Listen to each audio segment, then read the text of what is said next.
Desa Melata dalam ritual adat kematian umat Kaharingan. Prosesi adat membawa sapundu atau patung ini merupakan salah satu rangkaian acara dalam upacara meninggalnya anggota Kaharingan yang bernama Ibu Ambun. Acara ini dilakukan sehari setelah penguburan di Desa Melata, Kecamatan Mentobiraya, Kalimantan Tengah. Patung sapundu merupakan salah satu produk sakral untuk menjalankan upacara tiwah dalam kebudayaan suku Dayak di Kalimantan Tengah. Dalam setiap upacara tiwah, sapundu berfungsi sebagai tiang untuk mengikat hewan kurban, baik kerbau, sapi, atau babi yang menjadi kurban persembahan. Sapundu memiliki makna lebih luas daripada sekedar tiang pengikat hewan kurban, yakni sebagai salah satu unsur penghormatan kepada roh dari orang yang telah meninggal. Sapundu dapat diibaratkan sebagai pengawal dan penjaga roh bagi orang yang meninggal. Sementara upacara tiwah sendiri merupakan salah satu ritual keagamaan umat Kaharingan untuk mengantarkan arwah leluhur yang telah meninggal ke Lewu Tatau atau surga.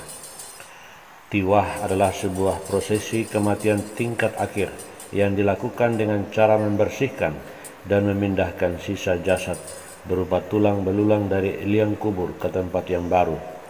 Tempat tersebut berupa rumah-rumahan kecil yang dinamakan sandung.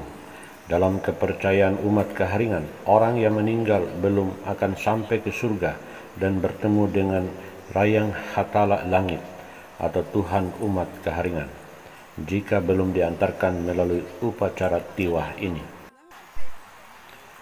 Patung sapundu sendiri biasanya memiliki tinggi antara 3 hingga 5 meter dengan diameter antara 15 hingga 30 cm.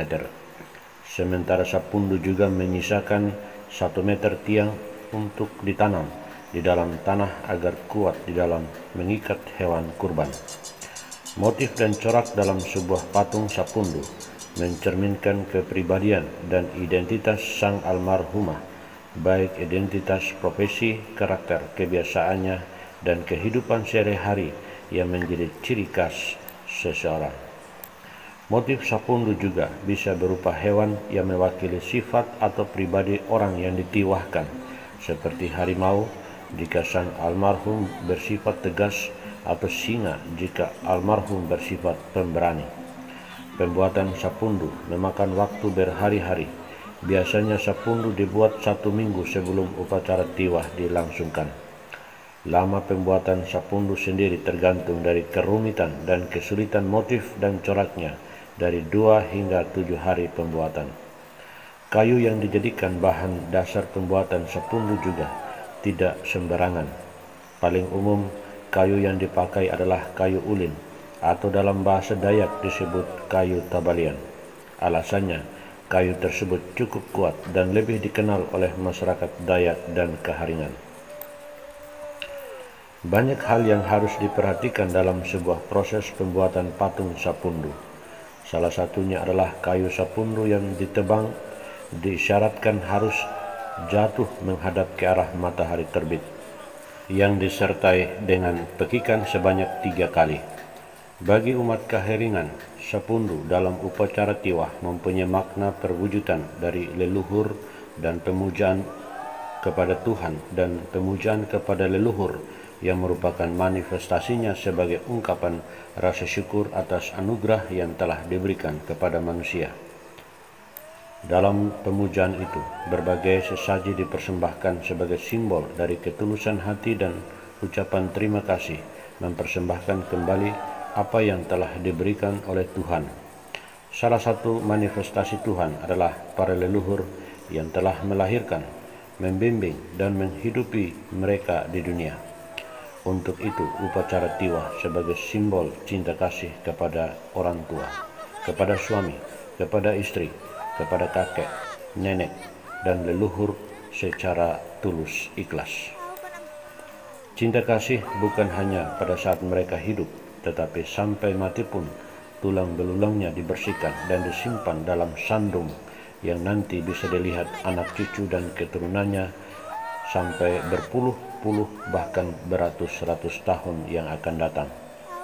Patung Sapundu mempunyai fungsi yaitu sebagai pendidikan, terutama dalam pendidikan agama Hindu dari tatwa, susila, dan upacara. Ketiga hal ini merupakan kerangka dasar agama Hindu. Nilai pendidikan tatwa dapat dilihat dari sifat-sifat Tuhan. Susila dapat dinilai dari tingkah laku manusia pada masa hidupnya, digambarkan dengan patung Sapundu. Upacara bisa dilihat dalam proses pembuatan sapundu yang dibuat oleh para pemahat, yang harus diupacarai terlebih dahulu dengan acara nawur dan pemotongan binatang, yaitu ayam atau babi, dengan tujuan bahwa orang yang akan mengerjakan patung itu tidak kena musibah atau sakit. Dalam hal ini, patung tersebut juga memiliki nilai kesucian. Bagi umat Keharingan, fungsi religius dalam patung Sapundu adalah menginterpretasikan tindakan dan simbol-simbol yang bersifat sakral dan mensakrakan yang bersifat profan dan interaksi simbolik. Sapundu dalam upacara tiwah mempunyai fungsi perwujudan dari leluhur dan pemujaan kepada Tuhan, karena alam semesta isinya tercipta dan bersumber dari Tuhan.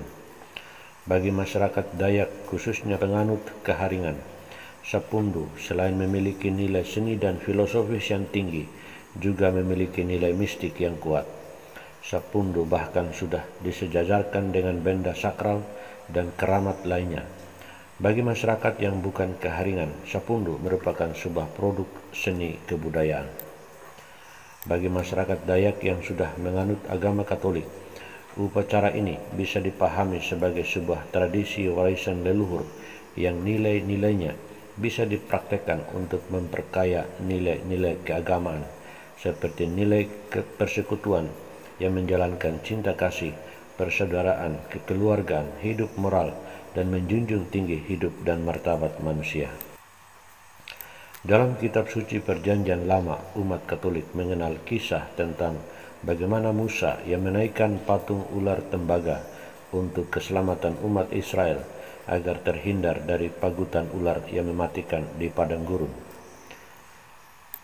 Kini bagi umat Katolik, untuk mendapatkan damai sejahtera dan keselamatan, tidak lagi memandang kepada ular tembaga, melainkan kepada Tuhan Yesus.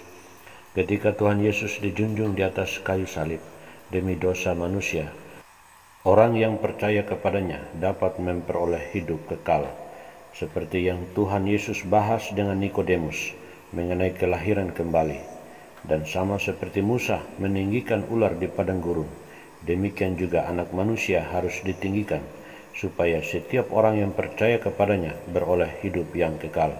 Yohanes bab 3 ayat 14 sampai ayat 15. Berpalinglah kepadaku dan biarkanlah dirimu diselamatkan, hai ujung-ujung bumi, sebab akulah Allah dan tidak ada yang lain. Yesaya bab 45 ayat 22. Dan keselamatan tidak ada di dalam siapapun juga selain di dalam Dia, sebab di bawah kolong langit ini tidak ada nama lain yang diberikan kepada manusia yang olehnya kita dapat diselamatkan. Kisah Para Rasul bab 4 ayat 12. Zaman dahulu ketika ular tedung berkeliaran, satu-satunya cara untuk mendapatkan kesembuhan adalah dengan memandang kepada ular tembaga. Hari ini, kesukaran tidak henti-hentinya menimpa. Manusia hanya dapat memandang kepada Tuhan Yesus, sebab di bawah kolong langit ini tidak ada nama lain yang diberikan kepada manusia yang olehnya kita dapat diselamatkan. Karena Tuhan Yesus adalah Allah, tidak ada Allah lain selain Dia. Allah membuat ular tedung yang dipakai untuk menghukum perbuatan dosa menjadi ular tembaga untuk menyembuhkan umat. Sama seperti Dia membuat salib yang digunakan untuk menghukum orang jahat menjadi lambang anugerah keselamatan. Hanya Tuhan sejati yang mampu melakukan kuasa besar, mengubah kutuk menjadi berkat. Dialah Yesus Tuhan kita, sebagai penyelamat dan jalan keselamatan. Dia tidak pernah berubah sampai selama-lamanya. Tuhan Yesus tidak pernah berubah sampai selama-lamanya. Amin.